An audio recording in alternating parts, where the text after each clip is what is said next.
Tehran, February 1979. A man in a gray suit stands in the courtyard of a building on Cox Street and watches paper burn. The fire is in an oil drum. It has been going most of the day. He is 47 years old. He has lived in this city with his wife and his children, and his son will later describe the country they are standing in as warm, open, comfortable. A good place to be a child. Inside the building, filing cabinets are being emptied by hand. There are index cards in those cabinets. Each card is a person. Each person is somebody who agreed, at some point across the previous 2 decades, to help Israel. The doctrine that built those cabinets was called the periphery. It said this: Israel is surrounded by Arab states that want it gone, so Israel makes friends with the non-Arab states behind them. Turkey, Ethiopia, Iran. For 21 years that logic has held. It has produced an Israeli mission in Tehran, an El Al route, oil that arrived when nobody else would sell any, and an intelligence station operating with the near-open consent of the Shah's own security service. 9 days from now, the flag on this building will be replaced with a Palestinian one, and Yasser Arafat will be received in its reception hall. The cards are the problem. Burn them and the agents are safe from capture, but invisible to Israel forever. Keep them and every name becomes a death warrant if the building falls faster than expected. There is a third option, and it is the one nobody says out loud. Burn the cards, fly out, and do not tell the people whose names were on them that the service they worked for has left the country. 34 Israelis will board the last El Al aircraft out of Tehran. 84,000 Jews will remain.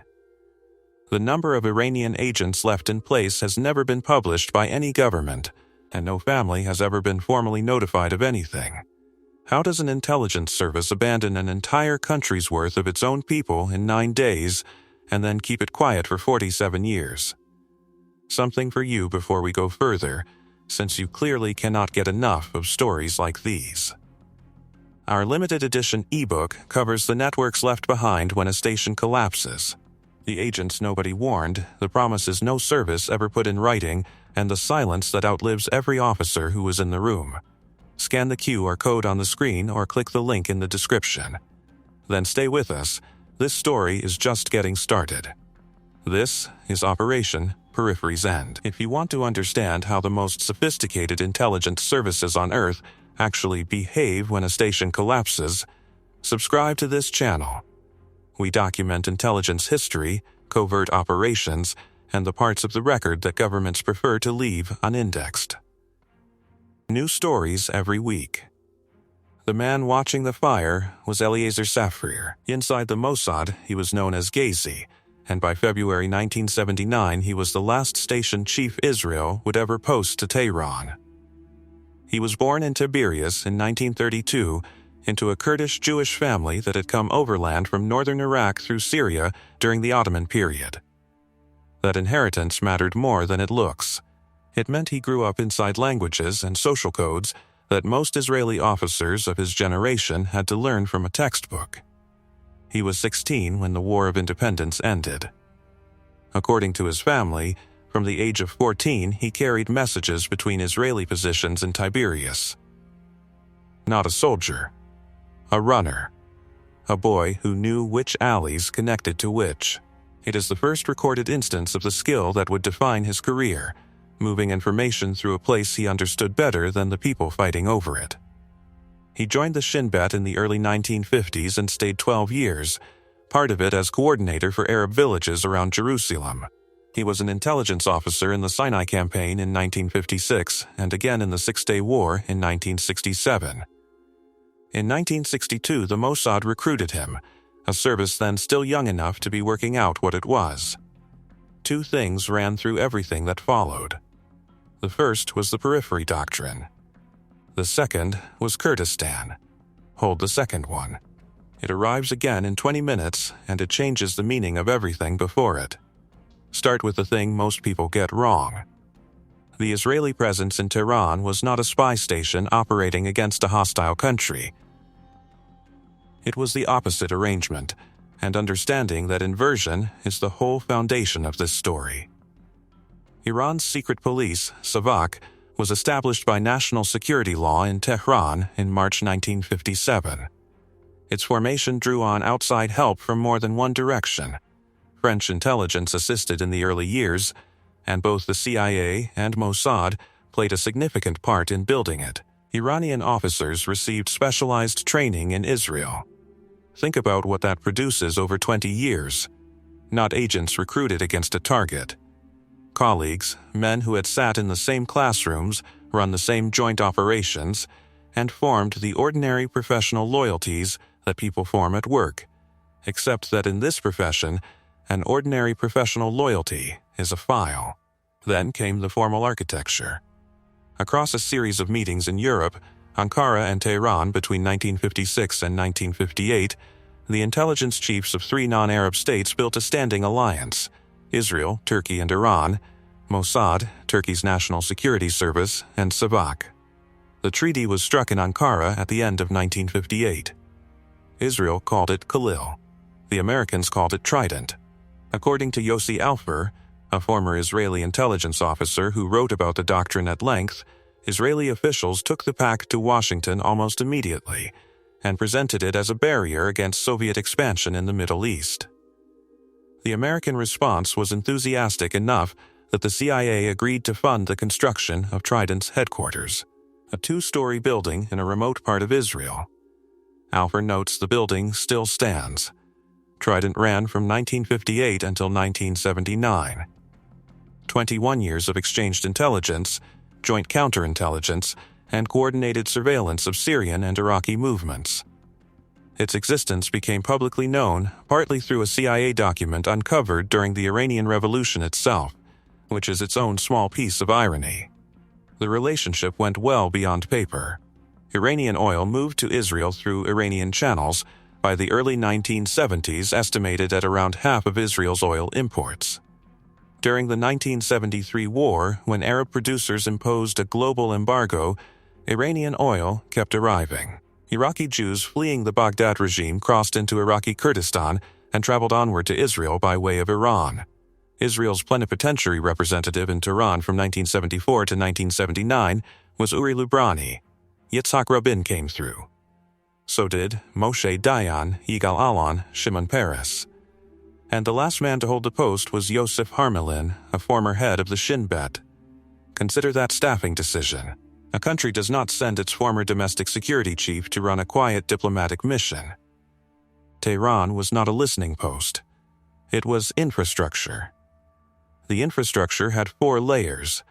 The first was official, the liaison relationship with Savak, agency to agency.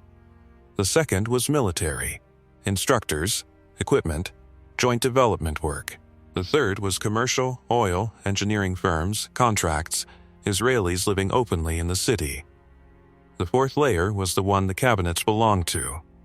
Iranian nationals, officers, officials, businessmen, technicians, who over 2 decades had agreed to provide information, access, cover, or silence. Some were paid. Some were ideological. Some had simply become friendly with an Israeli in 1968 and never quite registered the moment the friendship acquired a file number. That fourth layer is the one this story is about, and it is the one nobody can put a number on. Not because the number is secret. Because no government has ever published anything about it at all. And there was a fifth thing, which was never a layer and never an intelligence asset, but which the whole structure rested on regardless. The Iranian Jewish community. 84,000 people. One of the oldest continuous Jewish populations on Earth, present in that land for more than 2,000 years. Merchants, doctors, teachers, philanthropists. They were not agents. The overwhelming majority had no idea any of this existed. But they were the reason an Israeli could take a meeting in Tehran without anyone asking why. They were the ambient explanation. The social camouflage that made the entire station ordinary. Nobody wrote that down as a doctrine. It functioned as one for 21 years. The file on the Iranian Revolution was not thin. It was wrong. Through 1978, the reporting out of Tehran said roughly what everyone's reporting said. There were demonstrations. In September, security forces killed protesters at Jala Square. The Shah was under pressure. But the army remained loyal. The army was enormous, well-equipped, and had never fractured. Therefore, the regime would survive in some altered form, and the relationship would survive with it. The assessment was not lazy. It was consistent with almost every Western service's read of the same events, and it rested on what looked like the most reliable fact available: the Iranian army did not break. And there were warnings inside the system before that, if anyone had wanted to read them as warnings. On the 8th of November 1978, 60 former officials were arrested by the Shah's own government in an attempt to appease the street. Among them was Amir Abbas Hoveyda, who had been prime minister for 13 years. Among them was Hassan Pakravan, a former director of Savak. And among them was Nematollah Nasiri, who had been recalled from his posting as ambassador to Pakistan and who had run Savak for 13 years. The Shah arrested his own intelligence chief to buy time. Think about what that signal meant to anyone holding an Israeli file number. The state was already sacrificing the men at the top of its security apparatus, in public, to a crowd that had not yet won. The question of what would happen to the men further down, once the crowd did win, was not a difficult one. On the 16th of January 1979, the Shah left the country. On the 28th of January 1979, documented in Alfer's own account, he was called into a meeting with the head of the Mossad, Yitzhak Hofi. Hofi told him that Shapur Bakhtiar, the Shah's last prime minister, had summoned Safrir in Tehran and made a request. Bakhtiar wanted the Mossad to assassinate Ayatollah Khomeini in France. Read that as an intelligence document rather than as drama, and it tells you two things. First, that the last constitutional government of Iran had concluded the revolution could only be stopped by killing one man. Second, that it believed Israel had both the capability and the standing inside Iran to be the one asked. Hofi's answer, according to Alfer, was no, and the reasoning attached to it was this: Khomeini would never last. Let him return, and the army would deal with him. 4 days later, on the 1st of February 1979, Khomeini landed in Tehran. A reported 3 million people came out to meet him. The army did not deal with him. Within 10 days, it had stopped functioning as a coherent actor at all. On the 12th of February, Savak, the service Israeli officers had helped build, the service that had been Israel's partner in Trident for 21 years, ceased to exist in practice. Bakhtiar had already ordered it dissolved. Its formal abolition followed on the 1st of April. The organization on the other end of Israel's most important intelligence relationship in the region was gone inside a fortnight. Now look at the position of the station. Conventional withdrawal required a functioning host government to negotiate with. There was no functioning host government. Conventional asset extraction required travel documents, exit permits, and airport control. The airport was contested, then closed, then operating under revolutionary committees checking names against lists Israel could not see. Conventional agent resettlement required somewhere to resettle Iranian nationals in numbers, most with families, most with no Israeli documentation, and no legal basis to enter any Western country. In February 1979, that was not a plan. It was a fantasy, and exposure control demanded something worse than all of those. It demanded accepting that any warning to an agent, any phone call, any meeting, any message saying we are leaving, you should go, was itself the most dangerous act available. A telephone call to a colonel in Tehran in February 1979 was, in practical terms, a denunciation with a delay on it. That is the shape of the problem. Every route out for the network ran through an act that increased the probability the network would be destroyed. The planners did not accept that as final. They inverted it. They stopped asking how to save the network and started asking a narrower question with an achievable answer. What, out of everything in this country, can actually be moved? The answer was people who could legally board an aeroplane. Israelis, and Jews holding Iranian passports, who had not yet been flagged. The agents were not on that list. Not because anyone decided to sacrifice them. Because there was no mechanism by which they could be on it. On the 18th of February 1979, the Israeli mission in Tehran was handed over. Harmelin and his staff were gone. Arafat was received by Ahmad Khomeini and Ebrahim Yazdi at a ceremony in the building, which was renamed as the Palestinian Mission to Iran. Even the street address was changed. 21 years of the periphery doctrine ended in an afternoon, and somewhere in that city, several hundred people were still going to work at jobs they had taken, in part because a foreign service had asked them to. Nobody had told them anything. But this had all happened before, 4 years earlier, to the same service, in some cases to the same officers, and the file on it was already public. In 1972, at the request of the Shah of Iran, the United States began covertly arming a Kurdish rebellion in northern Iraq. Israel was already there. Mossad and Savak had been jointly supporting Mustafa Barzani's Kurdish forces since the 1960s. For the same reason both services did most things together in that era, a Kurdish insurgency bled the Iraqi regime, and both Tehran and Jerusalem wanted Baghdad bleeding. Eliezer Safir ran Israel's side of it.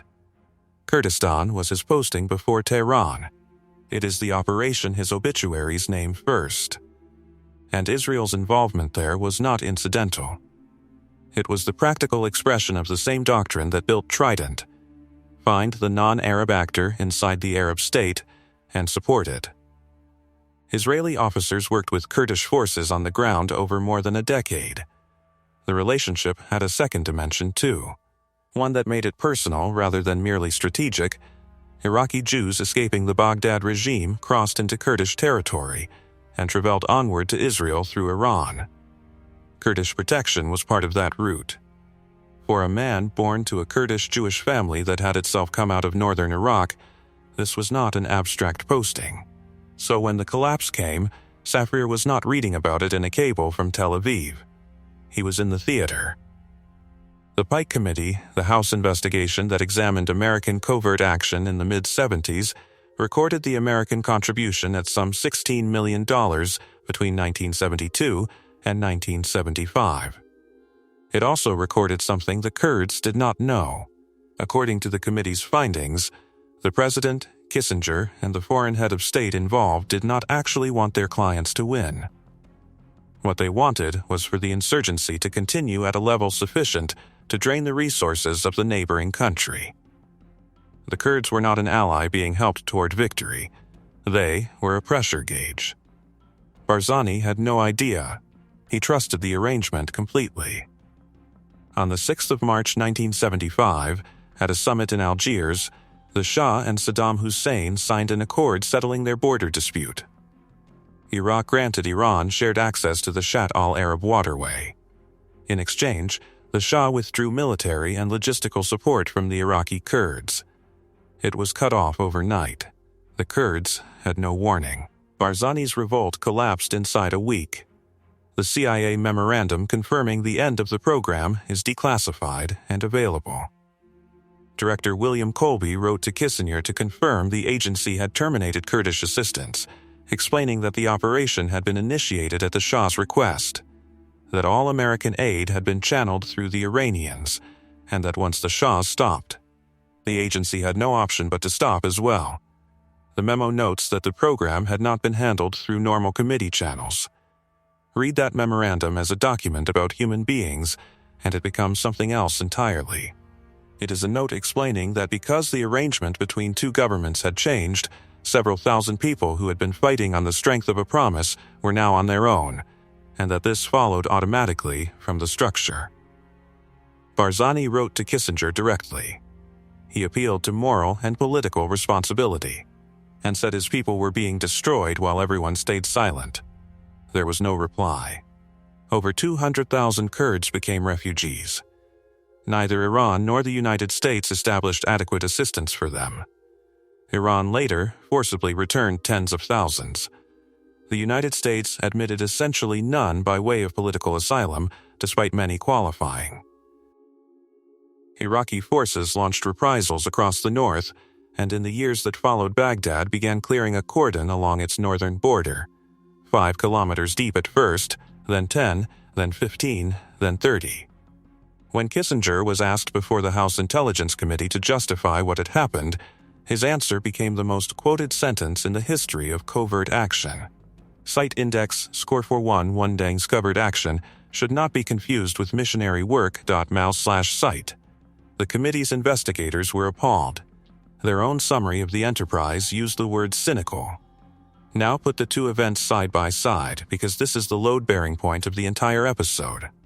March 1975, a sponsor's strategic interests change, support is severed without warning, the clients are destroyed, no extraction is arranged, and there is no reply to their appeals.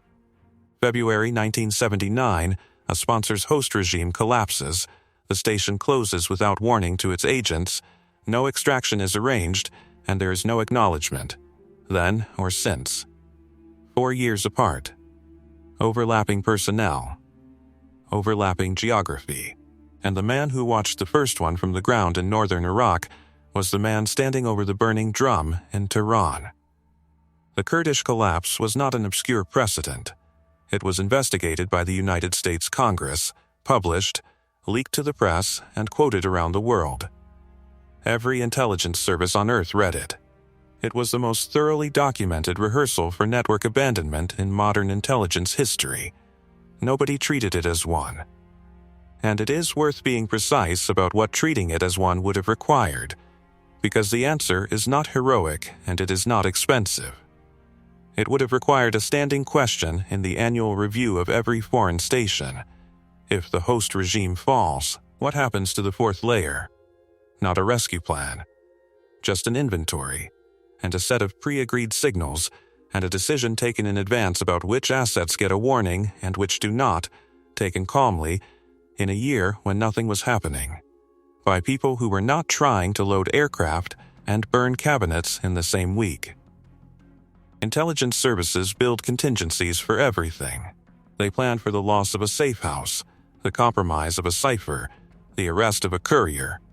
Those plans exist because someone sat in a quiet room and imagined the bad day.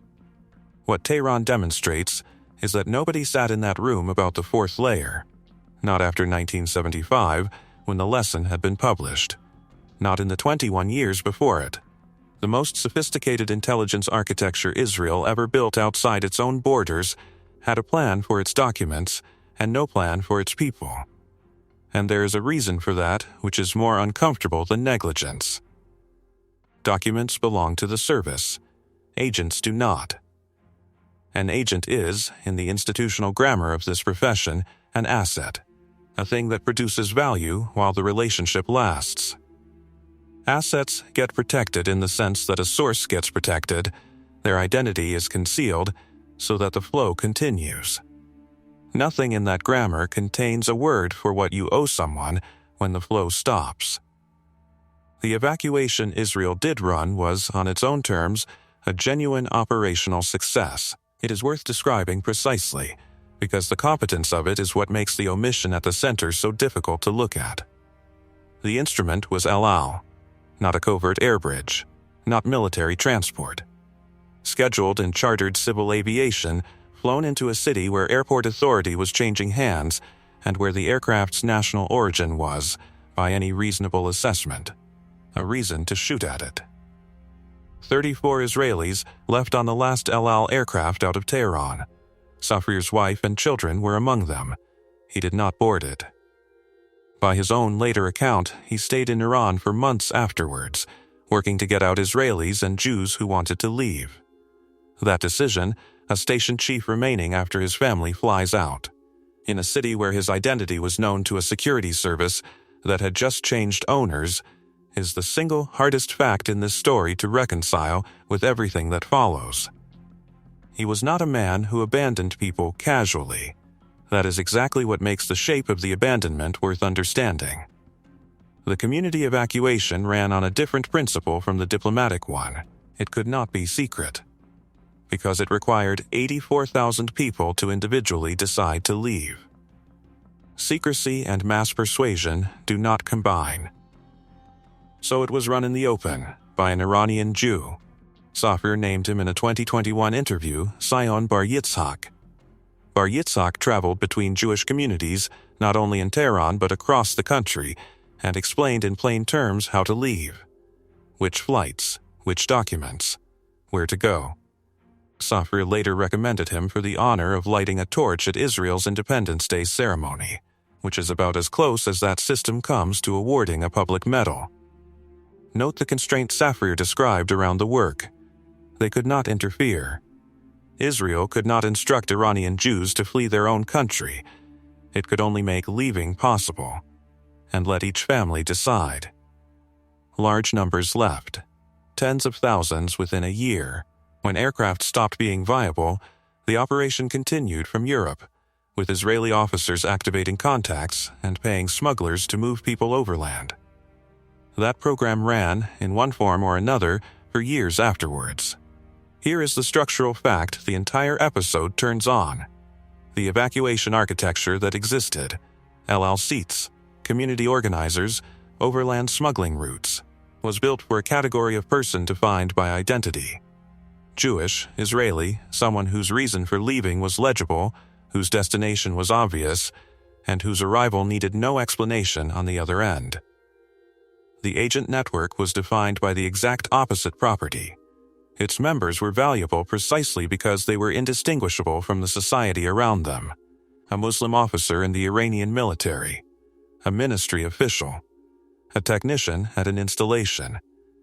Their entire operational worth was that nothing about them pointed anywhere, which meant that on the day the station closed, the machinery Israel had built could not process them. Not for lack of will, for lack of a category. There is no evidence in the public record that a debate took place about extracting the Iranian agent network in February 1979. There is also no evidence that one did not. What is documented is the outcome, an evacuation organized entirely around Jews and Israelis, and no acknowledged program, then or since, for the Iranian nationals who had worked for the station. The agents were not overruled. They were never entered into the discussion in a form that could be overruled. That is what abandonment actually looks like inside a bureaucracy. It is almost never a decision. It is a category error nobody has time to notice. Safir's son, speaking to Israeli radio decades later, described the Iran of his childhood. Warm people. A big country. Very comfortable living. Nothing in the record connects that to anything else. It is simply true about the same family in the same city in the same decade. By late February 1979, the revolutionary committees were operating, and the courts were being assembled. Arrests began almost immediately. And in a city where the intelligence service that had run everything for 20 years had just dissolved, one question was going to be asked in interrogation rooms very quickly. Who worked for the Israelis? Somebody was going to have to be the answer. And the man the courts selected had never worked for them at all. Before Elghanian, there was the 15th of February. Bakhtiar's government had fallen 4 days earlier. On the 11th, Nasiri, who had been in prison since November, was taken from custody by revolutionaries and brought to a school in Tehran called Raifa, a building Khomeini was using as a temporary residence. 3 other men were brought with him. Lieutenant General Mehdi Rahimi, commander of Tehran's police and its military governor. Major General Reza Naji, military commander of Isfahan. Major General Manucher Khosrodad, commander of Army Aviation. The tribunal convened that morning and sat for around 10 hours. It was overseen by Ibrahim Yazdi of the Revolutionary Council, the same Yazdi who 3 days later would help receive Yasser Arafat in the building Israel had just vacated.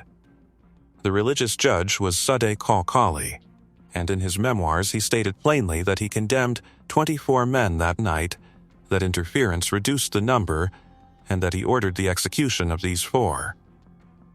The charges were of the category the courts would use for the next 2 years.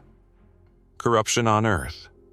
Massacre, torture, treason, There was no meaningful defense, and no evidentiary process a lawyer would recognize as one. At around 1:45, the four were shot on the roof of the school. Rahimi refused a blindfold and said he wished to die as a general loyal to his commander-in-chief. The following morning, the 16th of February, Atelat ran a special edition. Photographs of the bodies were on the front page. Now hold the two dates together, because the sequence is the point. 15th of February, the man who ran Savak for 13 years. The service Mossad and the CIA had helped establish, the service that had been Israel's partner in Trident since 1958, the service whose officers had trained in Israel, is shot on a rooftop in Tehran. 18th of February, the Israeli mission on Cox Street is handed over. Arafat is received in it by Ahmad Khomeini and Ebrahim Yazdi. The address is renamed. 3 days, that is the entire margin between the destruction of Israel's institutional partner in Iran and the departure of Israel's institutional presence from Iran. Anyone still holding an Israeli connection in that city on the 19th of February had watched, in the space of 72 hours, both the thing that could have protected them and the thing that had recruited them cease to exist. Nasiri was one of hundreds. The executions continued through 1979, officials, officers, Savak personnel at every level, and the great majority of those people are not named in any Israeli record for the obvious reason that Israel does not publish such records. Which brings us to the man who was not one of them at all. Habib Elghanian was not an agent. He was a businessman, a manufacturer, plastics, aluminium, consumer goods, and one of the wealthiest men in Iran. He built the Plasco building in Tehran, the country's first high-rise office tower, a landmark so ordinary that it stood as part of the skyline for decades until it burned down in 2017. He was a philanthropist, and he had served as president of the Tehran Jewish Committee, which made him the most publicly identifiable Jew in the country. He was, in other words, the precise opposite of a covert asset. Everything about him was visible. February 1979. The revolutionary courts begin functioning. They operate at speed. Proceedings are short. Defense representation is minimal or absent. And the charges are drawn from a category of offense, corruption on earth, warring against God, that does not require the kind of evidence a conventional court would need to assemble. Spring 1979. Elghanian is arrested. The charges against him included spying for Israel and Zionism alongside economic and political counts. Read that charge as an institutional statement rather than as a legal claim. The new state needed to establish, publicly and immediately, that Israeli penetration of Iran had been real, extensive, and would be punished. And that proposition was true. Israeli penetration of Iran had been real and extensive. It had run for 21 years through a formal treaty organization. It had helped build the secret police. Nothing about the accusation was invented, but the state had no access to the actual network.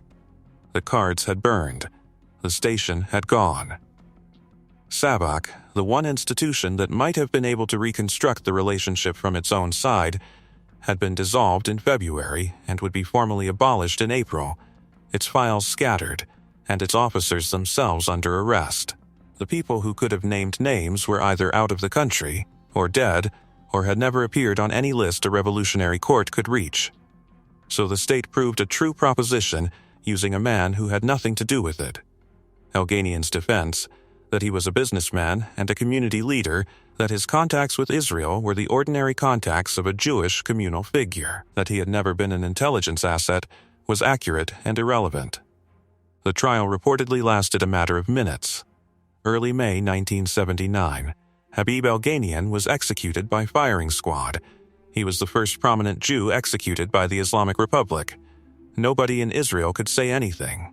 Not a denial, not a defense, not an intervention. Understand why? Because it matters, and it is not cowardice.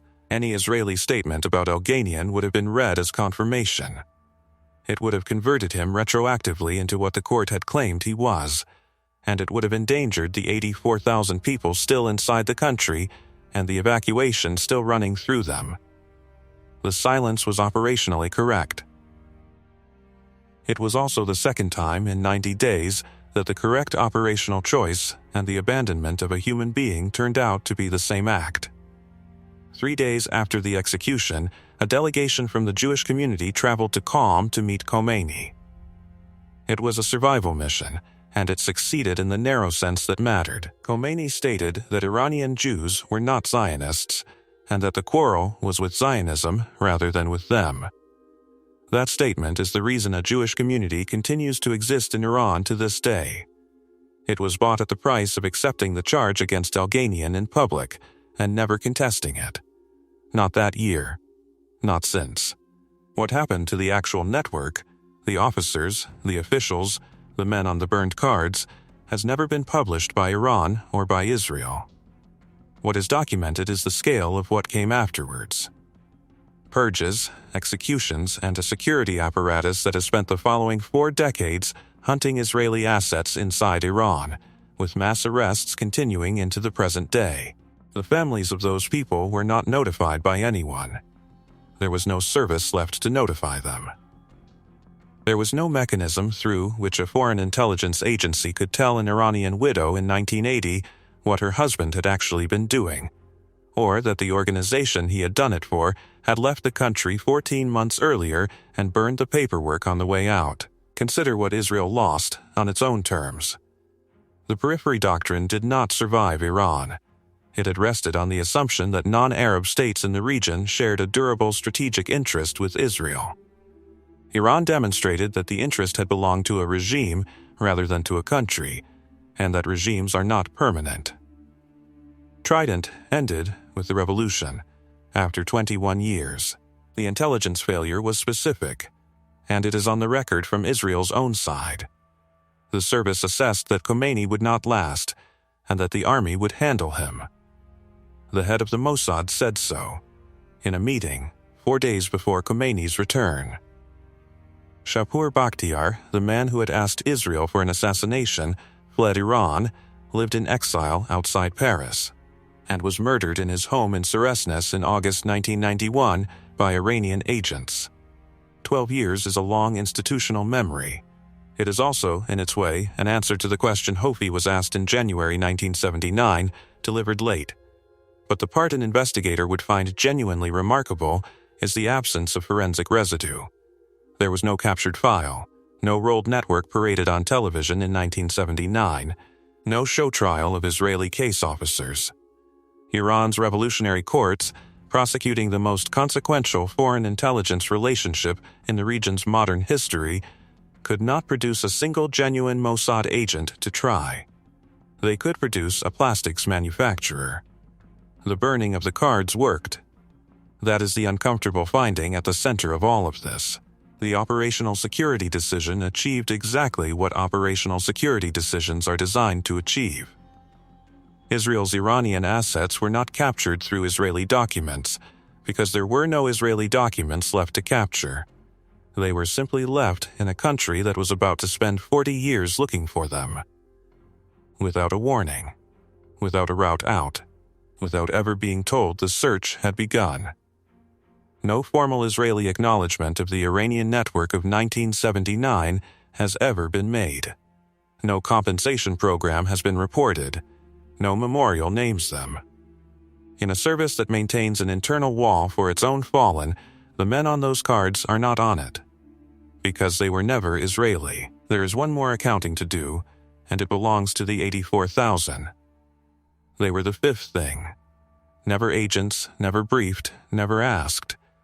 They were simply the population whose ordinary existence had made 21 years of Israeli presence in Tehran look unremarkable. And when that presence withdrew, they were the ones holding the consequences of it. Tens of thousands left within the first year.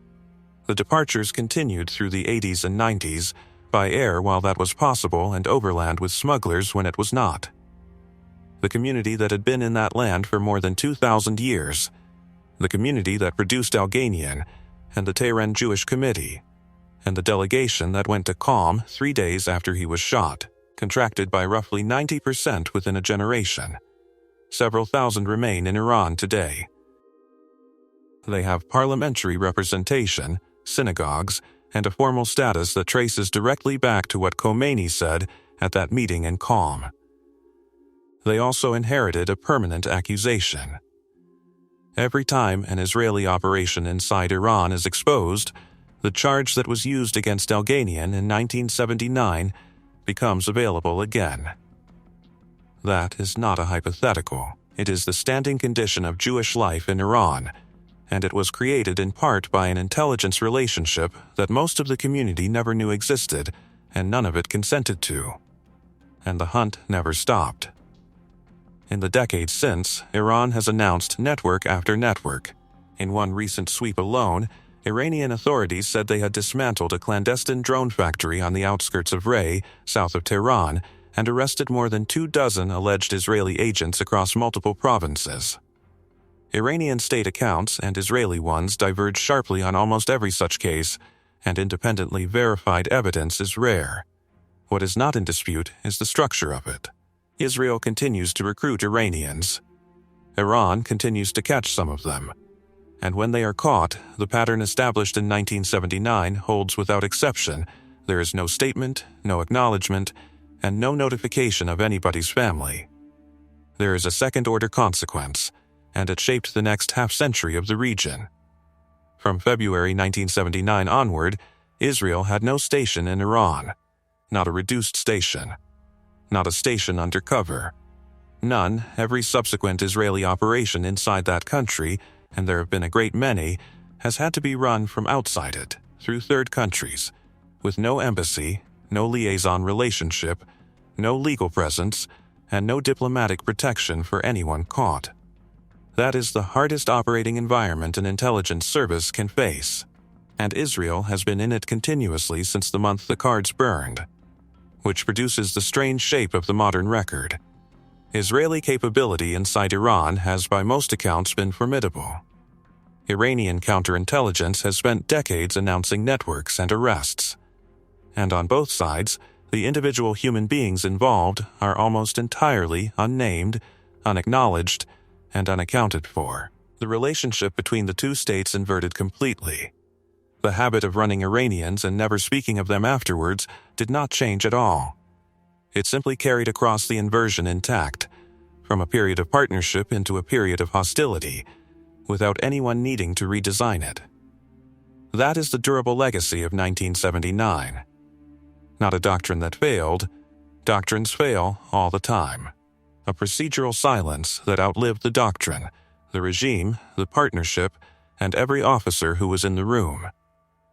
Eliezer Safrier died in January 2026, at the age of 92. He had spent his later years speaking publicly about Iran and Kurdistan, writing memoirs, giving interviews. He talked about the last El Al plane. He talked about Bar Yitzhak and the 84,000. The obituaries recorded him as the last Mossad station chief in Tehran. Safrier's family left on the last aircraft out. He stayed for months afterwards to move other people's families to safety, in a city where being identified would have killed him. His son remembers the country they left as warm. Good people. A big country. Very comfortable living. Both of those things describe the same man in the same year. Someone who stayed behind at real personal risk for the people he could categorize inside an operation that had no category at all for the people he had recruited. That is not hypocrisy. It is the actual moral texture of how these services function, and it is more disturbing than hypocrisy would be. Hypocrisy implies somebody new. So the question: did the Mossad abandon its Iranian agents in February 1979? Here is the strongest case that it did not. There was no viable extraction available. Warning an agent by phone or meeting in revolutionary Tehran was itself an act likely to expose them, and it is not obvious that any competent officer would have chosen to do it. There was no legal route for Iranian nationals and their families into Israel or anywhere else on 9 days' notice. Israel used the one instrument it actually had, civil aviation and community organization, to move every person it could physically move, and its station chief stayed behind in a hostile city for months to do it. An agency cannot be condemned for failing to do something that was not available to it. And the destruction of the files demonstrably saved lives, because Iran never obtained them. Here is the strongest case that it did. An intelligence service recruits people on a promise, explicit or implied, that it will not simply vanish. That promise is the currency the entire profession runs on, and it is the only thing an agent receives that a salary cannot substitute for. Israel spent 21 years building a network in Iran on an assumption of permanence, and had no contingency for the collapse of the host regime, despite that collapse being the single most obvious risk to the entire doctrine. 4 years earlier, working alongside the same partner service, in a theater run by the same officer, Israel had watched exactly this happen to the Kurds, and had watched the United States Congress publish a report about it. The absence of a plan is not an act of God. It is the residue of every year in which somebody could have built one and did not. And the silence afterwards, 47 years of it, was not operational necessity. It was reputational management. Both assessments are factually accurate. The tension between them is where the real question lives, and it is not a question about 1979. It is this: when a service asks an ordinary person to take a risk that only that service can protect them from, what does it owe them on the day it can no longer protect them? Does the obligation end when the capability ends? Or does the obligation exist precisely because the capability might? There is no institutional answer to that anywhere in the public record of any intelligence service on Earth. Every one of them has a version of Tehran 1979, and most have several. The answer you reach probably says more about how you weigh promises against arithmetic than it does about anything that happened on Cock Street. Drop your position in the comments, and be specific about which of those two cases you think is stronger. The disagreement here is genuinely unresolved, and the argument is worth having properly. If this changed how you think about what a government owes the people it recruits, hit the like button. And if you want more intelligence history examined without easy conclusions,